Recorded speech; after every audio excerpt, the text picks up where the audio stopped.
अस्सलाम वालेकुम। आज हम बात करेंगे क्वेश्चन नंबर 71 के बारे में। क्वेश्चन नंबर 71 में है given the joint probability distribution. ये हमें जॉइंट प्रोबेबिलिटी डिस्ट्रीब्यूशन दी हुई है। इस तरह हमें ये फंक्शन दिया हो, इसके लिए यहाँ पे पहले हम करते होते थे वो हमारे पास था कोई एक फंक्शन उसमें दिया होता था और हमने उसकी मतलब एक की मार्जिनल डिस्ट्रीब्यूशन फाइंड करनी है और प्रोबेबिलिटी डिस्ट्रीब्यूशन हमें दी जाती थी। यहाँ पे हमें जॉइंट प्रोबेबिलिटी डिस्ट्रीब्यूशन दी हुई है, ठीक हो गया, यानी कि हमें पेयर्स में फाइंड आउट करनी होगी।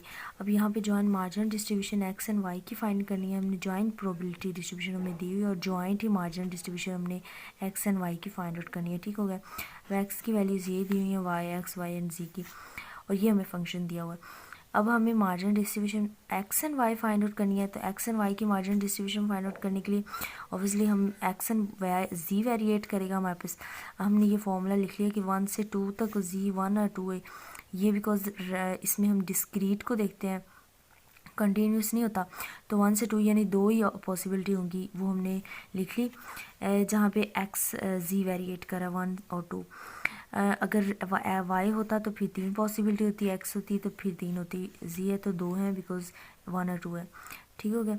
अब यहाँ पे इसमें हमने डायरेक्ट फॉर्मूले में एक्स एंड वाई, ये एक्स की वैल्यू वाई एंड जी की वैल्यू, अब ये फॉर्मूले में पुट किया इसे, तो हमें ये मिल गया। नेक्स्ट भी हमें ये मिल गया, हमने इसे नेक्स्ट ऑनवर्ड सिंप्लीफाई किया तो हमारे पास ये आ गया। ये हमारे पास एक्स एंड वाई की जॉइंट, ठीक है, ये याद रखना, ये हमारे पास जॉइंट है marginal distribution X and Y की, ठीक हो गया। नेक्स्ट अगर हम joint marginal distribution of X and Z की बात करें तो वो भी सेम, यहाँ पे अब हमारे पास वाई वेरिएट करेगा एंड वाई की क्या वैल्यूज़ होती हैं, 0 है, 1 है 2 है एंड 3 है, देखिए ना 1 2 एंड 3, ठीक हो गया। यहाँ पे भी इस तरह हमने 1 से 3 तक ही वेरिएट कर गए, यानी कि यहाँ पे 3 पॉसिबिलिटीज़ होंगी हमारे पास। अब हम ये वाली वैल्यूज़ को हमने इस फॉर्मूले में पुट किया, ये हमारे पास फंक्शन आ गया, तो ये फंक्शन हमें इसके लिए फंक्शन दे रखा था 180।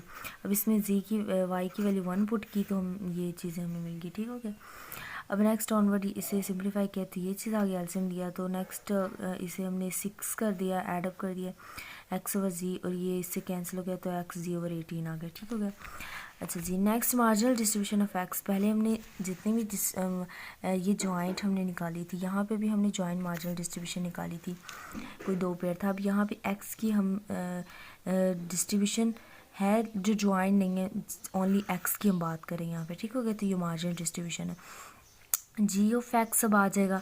अब ये बिकॉज ये एक्स की जस्ट है तो यहाँ पे वाई भी वेरिएट करेगा एंड जी भी वेरिएट करेगा, यहाँ पे हमारे पास ये चीज़ बनेगी।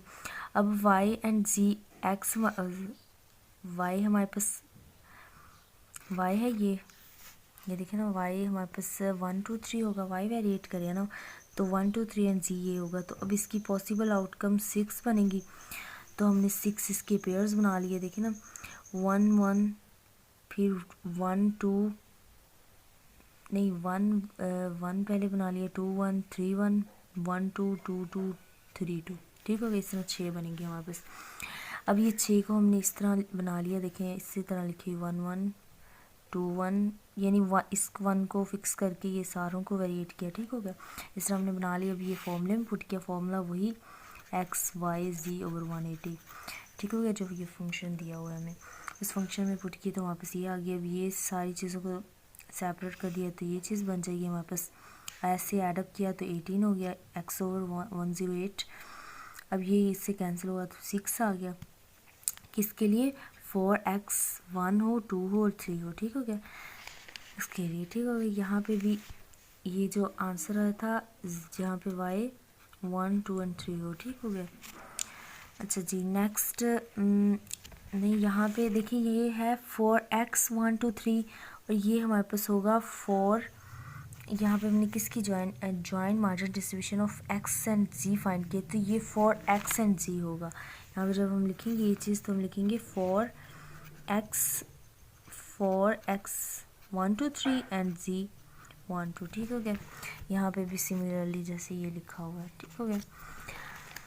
अच्छा जी, अब डी पार्ट में कंडीशनल डिस्ट्रीब्यूशन फाइंड आउट करनी है। कंडीशनल डिस्ट्रीब्यूशन किस तरह फाइंड आउट करते हैं वो हमें पता है।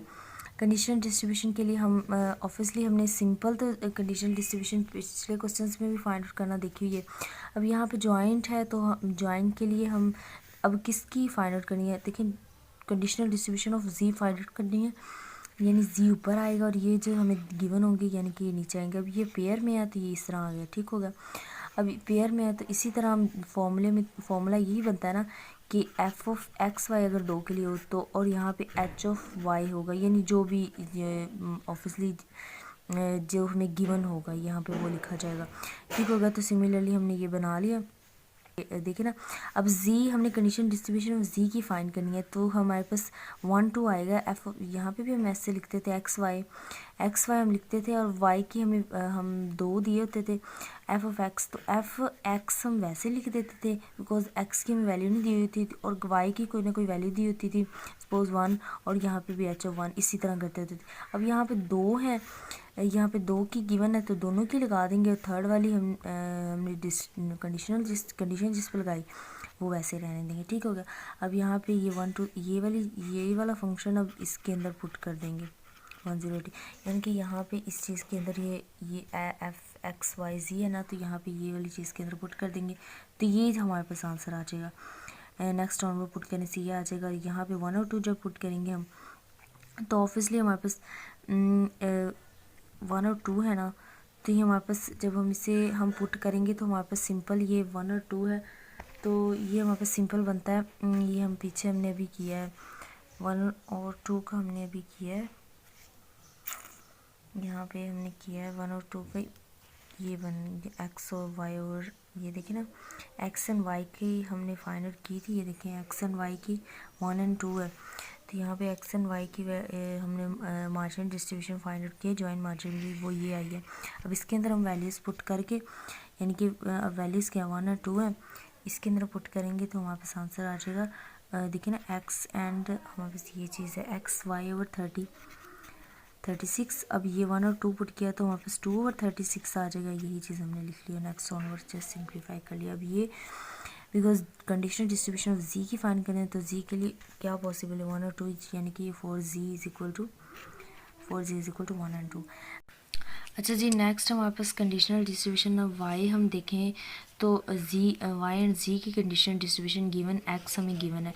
अब यहाँ पे हमें क्या था कि हमने condition distribution of Z find करनी थी, 2 गिवन था तो हमने इस तरह कर लिया। अभी ऑपोजिट हो जाएगा, वाई एंड जी ऊपर पेयर आ जाएगा और 3 हमारे पास जो ऑब्वियसली जो गिवन होता है वो नीचे लिखते हैं, फॉर्मूला ये तो हम इस तरह बनाया। अब इसको फॉर्मूले में पुट किया तो हमारे पास 3 वाई जी, एक्स की वैल्यू गिवन है तो 3yz, ऑब्वियसली वही फॉर्मूला सिंपल यही, तो वहाँ पे हमें 2 गिवन थे तो 2 लिख दिए, यहाँ पे 1 गिवन है तो वो लिख दिया, बाकी ऑनवर्ड वैसे आ गया, ठीक है। नेक्स्ट हमने h(3) यहाँ पे जो नीचे हमें गिवन होता है वो h(3) लिख दिया। अब अच्छा जी, अब h(3) के लिए हमने जैसे यहाँ पे हमने 2 के लिए हमने यहाँ पे ये चीज़ मार्जिनल डिस्ट्रीब्यूशन फाइंड आउट की हुई थी यहाँ पे, तो हमने इसमें वो वैल्यूज़ पुट किए तो हमारे पास आंसर आ गया। सिमिलरली यहाँ पे h(3) के लिए हमने यहाँ पे already marginal distribution of x find out की हुई है, जो हमारे पास ये चीज़ आई। अब इसके अंदर जस्ट x की वैल्यू पुट कर देंगे तो 3/6 आ जाएगा, ठीक हो गया। अच्छा जी, नेक्स्ट अब इसे हम ऊपर ले जाएंगे तो ये 3 से कैंसिल हो जाएगा, वाई जी अब इसे कैंसिल करेंगे तो 18 आएगा, वाई जी ओवर 18 आ जाएगा, ये 4। अभी वाई जी की बिकॉज ये conditional distribution of Y and Z, तो ये वाई एंड जी की कंडीशनल डिस्ट्रीब्यूशन हो जाएगी, यानी वाई हमारे पास क्या होता है 1 और 2 एंड जी हमारे पास वाई 1 2 3 एंड जी हमारे पास 1 2 होता है, ठीक हो गया। ये देखें ना वाई 1 2 3 एंड जी 1 2 के लिए हमारे पास ये चीज़ आ जाएगी। अगर कोई भी क्यूरी हो इस क्वेश्चन से रिगार्डिंग तो आप लोग पूछ सकते हैं। Thank you so much. Okay ji.